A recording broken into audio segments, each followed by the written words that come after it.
Hey guys, just doing a little video on this little filter here. It's nothing exciting when you first look at it.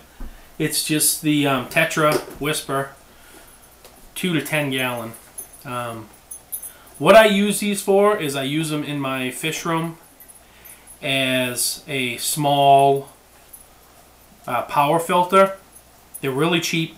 They're I get them at Walmart for like 11 bucks. And something I figured out with these, if you have a fry tank and say you want to, you got a sponge filter in there, which are great for biological, not very good for picking up the waste or anything or heavy stuff. What I like about these is they don't flow a ton, so they don't have a lot of suction to pull the fry up. But with anything, you got to worry about those little guys getting sucked up in the tank.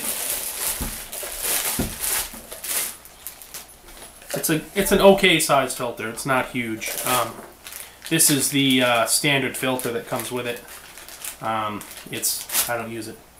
Suction cup on the back or whatever. It does have the bio sponge type thing here just to kind of build up bacteria on for bio. I leave these in. I don't know if they do too much, but it's in there and it kind of holds my media in that I use. So what I do, if I can get that to stay. Okay. What I do is I use filter floss or poly batting, you know, polyfill. The obviously not the flame retardant stuff because it would have chemicals in it. But people worry about the fry getting sucked up in a power filter. And you can see all these little this vent here where the water's drawn in. You could certainly suck fry up in there and then they would, you know, of course die. But what I came up with is you can actually pop this thing open. And I take a piece of like pinkies or any type of, I always have little scrap pieces laying around from when I cut all my filters for my canister filters. So these little scrap pieces you can actually take and jam it down inside here. And this is a little bit coarser than polyfill. And as you can see, it doesn't allow the fry to get pulled in. It may slow the flow down a little bit, but now they can't be pulled into there. You can put it in, you can see. And then I just stick my poly fiber, or whatever you want to call it, in the back. And all this is basically is a water polisher and to pick up the heavy sediment from, you know, that's going around the uneaten food or the detritus or the, you know, the waste from the fish.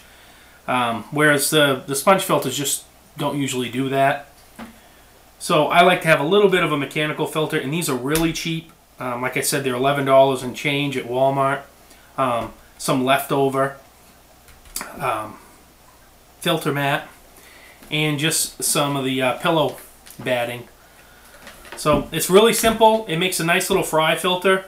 It puts a little flow in the tank, you know, a little current, a little agitation on the surface there as it flows through, and just adds more filtration overall. So I just want to give that little tip out there. I've been using it in my room, my fish room, and it seems to work well. I just needed to get one more to add to another a 29-gallon tank that's down there. So yeah, just wanted to share that with you guys, maybe give you an idea.